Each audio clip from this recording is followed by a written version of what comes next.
আল্লাহর কোরআন দিয়ে সংসদ চলার কথা চলবে কি চলবে না? এর জন্য যত বড় মানুষই চোখ রাঙ্গানি দেখ, সমস্ত বাংলাদেশের ইমামদেরকে বলবো, প্রয়োজনে একটা নয় 10টা চাকরি ছেড়ে দিবেন, আল্লাহর কোরআনের হুকমতের কথা বলবেন। কথা বলেন ঠিক কিনা? কে বলেন করবো তো ইনশাআল্লাহ। কেন? আমরা তো ঈমান আনছি কার উপরে? আল্লাহর উপরে। আর আল্লাহর উপরে যেহেতু ঈমান আনছি, আল্লাহ বলেন আকিমুস সালাহ ওয়া আতুজ যাকাত। তোমরা ঈমান আনার পরে কি করো? নামাজ পড়ো, যাকাত দাও।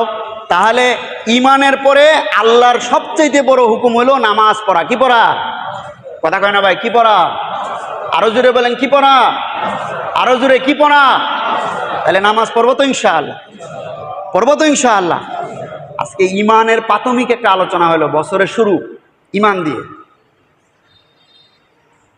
তাহলে আমরা ঈমানের পরে সবচেয়ে বড় আল্লাহ তাআলার যে আদেশ, নামাজ পড়বো তো আজকে থেকে ইনশাআল্লাহ। দেখা যাবে আসরের নামাজের সময় মুসল্লি বাড়ে কিনা। ভাই, আমরা ওয়াজ শুনি কিন্তু আমল করি না। আবার ওয়াজ অনেকে জানি, অনেক ওয়াজ জানি, ওয়াজ করলে হবে না। সে সত্য এবং ন্যায়ের পক্ষে আল্লাহ তাআলার কোরআনের এবং রাসূলের হাদিসের প্রত্যেকটা কথাকে স্পষ্টভাবে বলতে হবে। কথা বলেন ঠিক কিনা? বলতে গেলে আমাদের উপর নির্যাতন আছে না নাই?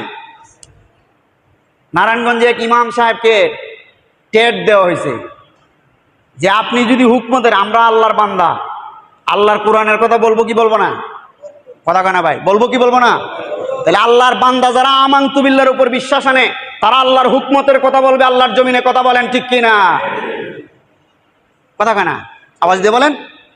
আল্লাহর জমিনে আল্লাহর আইন প্রতিষ্ঠার কথা চলবে কি চলবে না?